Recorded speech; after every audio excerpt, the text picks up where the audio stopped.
we've met. Ah, allow me to do the honors. This child here is Yanfei. She's the one helping run some errands for me. Yanfei, I believe you already heard of the Traveler and his traveling companion. Of course, who hasn't? Much has been written about you in the Millelith's records. You became one of Liyue's most wanted after the Millelith marked you as a suspect following the incident at the Rite of Dissension. After which, you fought off the Millelith at Julian Karst and made contact with the Fatui, before finally defeating an ancient god together with Granny and her associates, and subsequently being cleared of any and all suspicion by the Qixing. What a shame. A shame that we didn't meet sooner. If we had, well, I can't say that I would have been able to clear you of suspicion immediately, but it certainly would have been less, embarrassing for you. Allow me to introduce myself once more. I'm Yanfei, a legal advisor. Got a legal problem? You can come right to me. Oh, yes, here's my business card. You'll find it has my contact details and office address. Keep it handy. If you have an urgent issue, just leave me a note at this address. Oh, and I almost forgot to mention, I offer a very generous discount for first-time customers.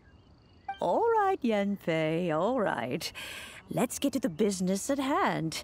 I do not think these two are in any dire need of legal assistance at the moment. You'll have to excuse Yanfei. She's always been like this, ever the talkative one when it comes to her own affairs. Paimon was gonna ask the same question. You seem really different from the ones we've met before. An Adeptus? I guess, kinda. My old man said he was one anyway. He mentioned that he once campaigned with Rex Lapis for a long old time, and then after that was all over, he went back and married my mom. They had me, and once I was all grown up, the two of them upped and left on a journey, leaving me with Granny here. Well, that's a bit casual for an Adeptus. Aren't you guys supposed to sign solemn contracts to protect Liyue Harbor and all that stuff? What do you mean he just went back to get married? Well, my dad did say that he'd talked it through with Rex Lapis and that he was fine with it. Even contributed towards the wedding gift, apparently. Anyway, let's not dwell on that too much. So, Granny, I've gotten a hold of most of the stuff you asked for, except for Smaragdus Jadeite. I couldn't find any at all. The chasm's been sealed off, and there's just no way in. Couldn't secure any documentation either. Looks like the Ministry of Civil Affairs is serious about keeping it strictly locked down. Is that so? But Smaragdus Jadeite is really rather essential. Yanfei, are you sure you can't find some other way? They have helped Liyue greatly, after all.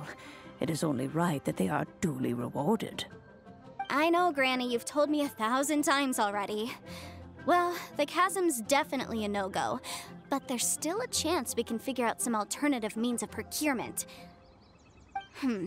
Hold on a moment. Let me have a look. Whoa, that's a really thick book.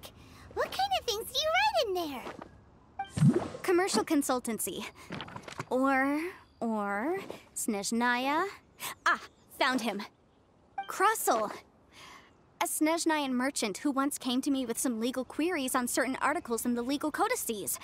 If my memory serves, all of them had to do with rare ores.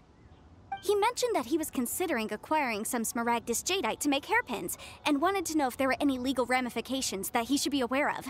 Said he was planning to sell them in Snezhnaya. So, I guess I'll go look for him. Oh, you want to join me?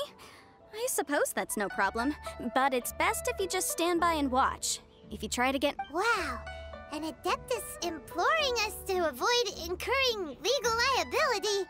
Well, that's a first for sure. Best we be a little more careful than usual while we're with her.